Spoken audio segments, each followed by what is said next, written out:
All right. A lot of credit to LSU. That was a very competitive, really awesome game, I would think, to watch. Even if you weren't an LSU Ole Miss fan. Some stars kind of came out and showed up today. I thought that their defense was as advertised. They're loaded on defense. So they got a lot of players that make a lot of plays. And I told Brian Kelly in warm-ups, I was like, you guys look like an NFL team down there. So I think when that happens, it's a lot of players got to play really well when you play great players. And assistant coaches got to coach really well. So last thing I told our coaches before I go out, you're going to earn your money today in this one. It's not going to be easy. And I thought our guys made a lot of really big calls in the game defensively and offensively, Pete and Charlie. And the players got to make the plays when you do that. So I'm really pleased with that. Too many penalties today. We had the 2 turnovers. Probably wouldn't have expected the game to be kind of so lopsided. First downs, 28-16, and yards, 480 to 254. So that makes me feel good about our players because that's a lot of players doing right if you're going to, outgain over 200 yards against LSU with all those great players they have. So hope our fans had a good day. Appreciate them not rushing the field. So, but I think, not to take away from probably extra security, it probably helped. But to me, that's really cool that you get to a place at a program that you do beat the number 3 team in the country and you don't rush the field because we did what we're supposed to do, and that's win the game. And so that makes me happy that this program's got to that place. Lane, LSU had cut it to 17-13 after the turnover, and you guys, it was late third quarter. Y'all had the drive. We even had a couple of penalties in that drive that backed you up, yet you guys converted on all of those, ended up scoring and taking a lead. What does that say about the resilience of this team a little bit, that there were opportunities there to kind of lose momentum and it didn't happen? Yeah, sometimes as a coach, I'd admit some of it runs together, but I think you're talking about, and we get the penalty. Keywan has the run to make the first down, and then we get another holding penalty, and then it goes to third.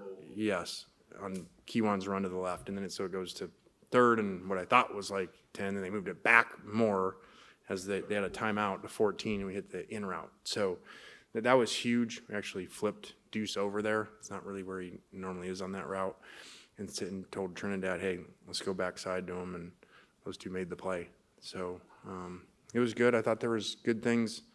Deuce made a number of plays early.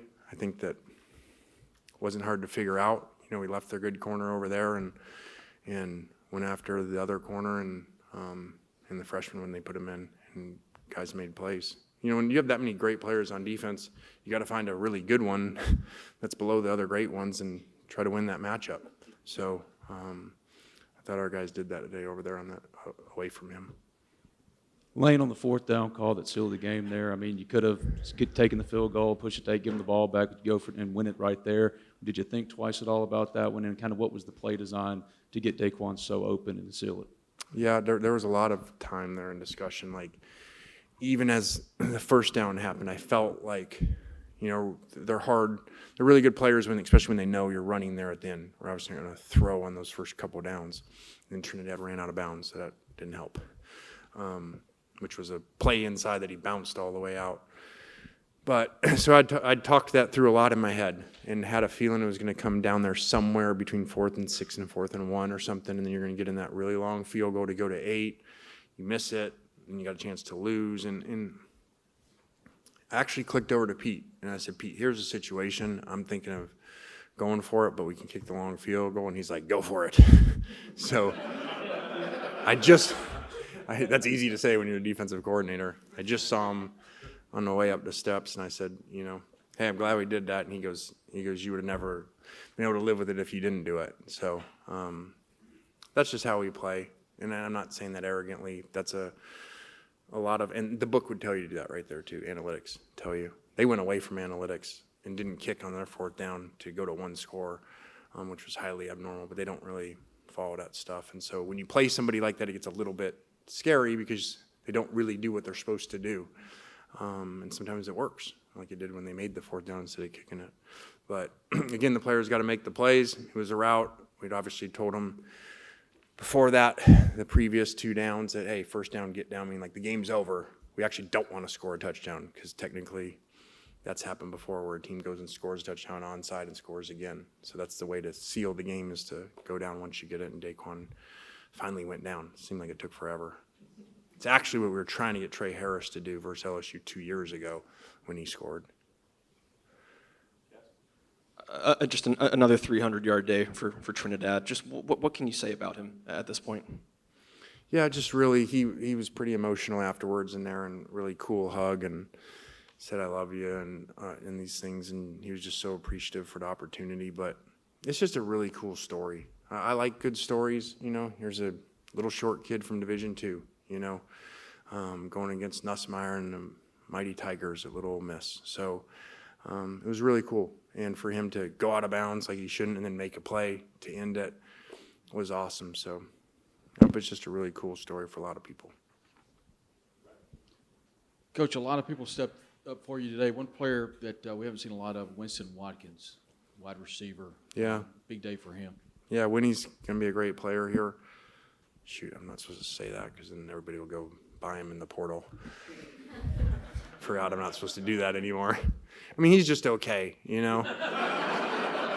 He really doesn't know his plays and stuff, so, you know, it'll be a couple years before he's good. No. Winnie's awesome. He's a really good player. It's cool because Jordan and then Caden and now him in that same spot. And so, you know, we put him in there, and he gives Caden some rest, and he's made a play every time we've put him in. And so he made some today. Just to follow up on that quarterback question, has he done enough to earn the starting job full-time? Yeah, it must be a big game if you're here. You just waited for that one question. Hey, you know, we got a bye week coming up at 5-0 and 3-0, first place in the conference, so it's a good problem to have. I don't have that answer right now, and I don't need to have it right now. We have 2 really good quarterbacks, and that's a really good thing to have, because I think as you see around the country, people usually when they lose their quarterback, you know, their team changes a lot. And Austin got hurt, and we're still able to play the way that we've played, and it's really good. Really good problem to have. Lane, a couple weeks ago, you guys played Arkansas. Your defense gave up 35 points. You know, you guys have a great game against Tulane. You shut down with the number 4 offense, or number 4 team in the country. You know, how much have you seen them improve over the last few weeks, and how encouraging has that been, you know, going into this bye week? Yeah, they did a great job today. And Golding had a great plan. We screwed the thing up last year offensively. We should have won that game 100 times down there in Baton Rouge last year, and we had to sit with that for a year. You know, we were ahead with the ball with 4 points and going in to score again, down to make it a 2-score game and settle for a field goal, and you guys know the rest of it. But I think that's a really good response the last 2 weeks on defense after a really poor Arkansas game right here. And I thought they did great today. I know LSU has struggled this year offensively, but they still have great players. I mean, they got great receivers, and obviously Nussmeier is a really good quarterback, and I think that we held him to his career low with basically almost all brand new defensive players. So it's pretty cool. This team we only returned 4 starters. So really proud of these guys, how they've gelled together, you know, to be 5-0 in first place in the SEC.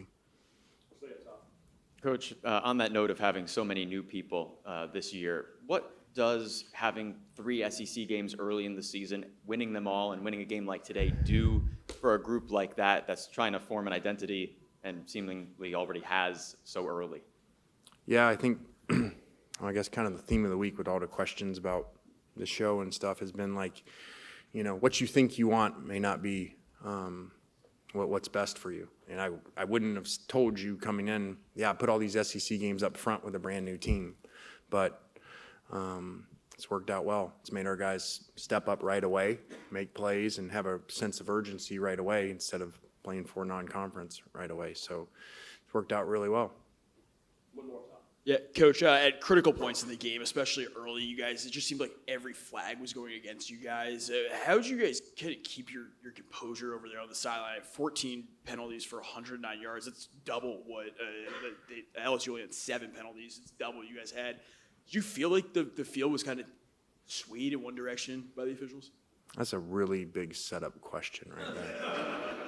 So our fans avoided us a $500,000 fine today.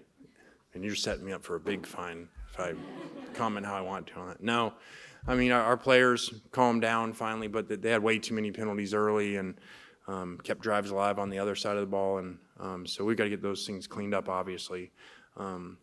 But, you know, we lose the turnover margin. We have way more penalties. So if you're going to win the game with those things that are very critical, you would have had to outplay them in a lot of areas. And, you know, the third downs especially, we're 8 of 16, they're 2 of 11. And obviously the total yards on first down. So good spot to be in going into a bye. Yeah, following up, a little bit of a different avenue there. But after the game, Austin was pretty emotional with Trinidad. They embraced each other on the sideline. I think you were in the middle of your interview. What does it say about Austin's character that he has just taken Trinidad under his wing this year? I mean, Trinidad being an older guy as well. Yeah, Austin's been a stud. Battling his way back through injury, being ready to play today. He would have done a great job if he was fully healthy and would have went in there. And, you know, says a lot about him because that's not easy. It's not easy. And you've been waiting to be the starter for a couple of years, waiting for Jackson to leave. And so really proud of him how he's handled that.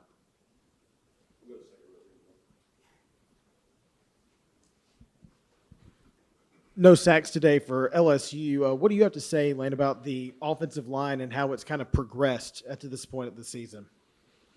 Well, they did a really good job.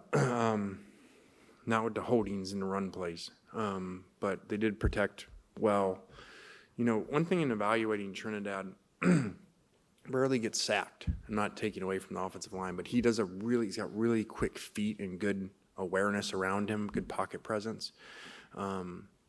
And if you look at since he started playing, how few turnovers he had. He just had his first one today. And then I think he's only been sacked twice, and one was a 1 yard when he ran out of bounds. So that's a good combination to have, your O-line improving against great D linemen like that. And Trinidad does a really good job of getting out of trouble.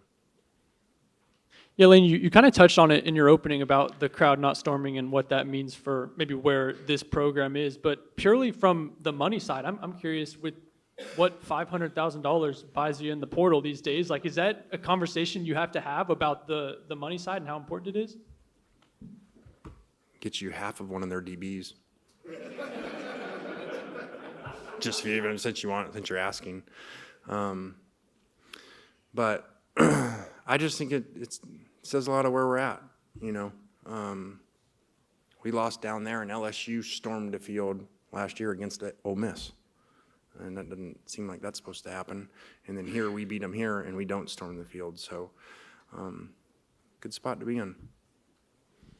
I asked you last week after the Tulane game, just personally, how it felt to kind of have a completely new team, new quarterback, but still retain the same staff. How did it feel going 4-0 and going into LSU weekend, now 5-0 after LSU, sitting on that loss for a year now?